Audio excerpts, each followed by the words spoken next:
বাংলাদেশে আয়তনের দিক থেকে বৃহত্তম 5টি জেলার নাম।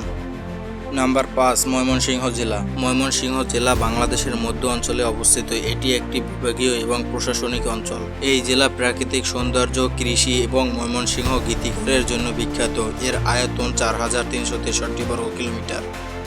নাম্বার 4, খুলনা জেলা। খুলনা জেলা বাংলাদেশের দক্ষিণ পশ্চিম অঞ্চলে অবস্থিত। এটি একটি বিভাগীয় জেলা।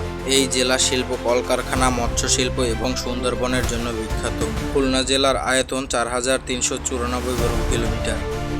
নাম্বার 3, বান্দরবান জেলা। বান্দরবান জেলা বাংলাদেশের দক্ষিণ পশ্চিম অঞ্চলে অবস্থিত এবং এই জেলা চট্টগ্রাম বিভাগের অন্তর্ভুক্ত। এই জেলা পাহাড়, নদী, ঝর্ণা এবং সংস্কৃতির জন্য বিখ্যাত। বান্দরবান জেলার আয়তন 4479 বর্গ কিলোমিটার। নাম্বার 2, চট্টগ্রাম জেলা। চট্টগ্রাম জেলা বাংলাদেশের দক্ষিণ পশ্চিম অঞ্চলে বঙ্গোপসাগরের তীরে অবস্থিত। এটি একটি বিভাগীয় জেলা। এই জেলা পাহাড়, সমুদ্র ও উপত্যকার জন্য বিখ্যাত। চট্টগ্রাম জেলার আয়তন 5283 বর্গ কিলোমিটার। নাম্বার 1, রাঙ্গামাটি জেলা। রাঙ্গামাটি জেলা চট্টগ্রাম বিভাগের একটি পার্বত্যময় জেলা। এই জেলা তার প্রাকৃতিক সৌন্দর্যের জন্য বিখ্যাত। রাঙ্গামাটি জেলার আয়তন 6116 বর্গ কিলোমিটার। এই রকমের তথ্যবহুল ভিডিও দেখতে চ্যানেলটি সাবস্ক্রাইব করুন।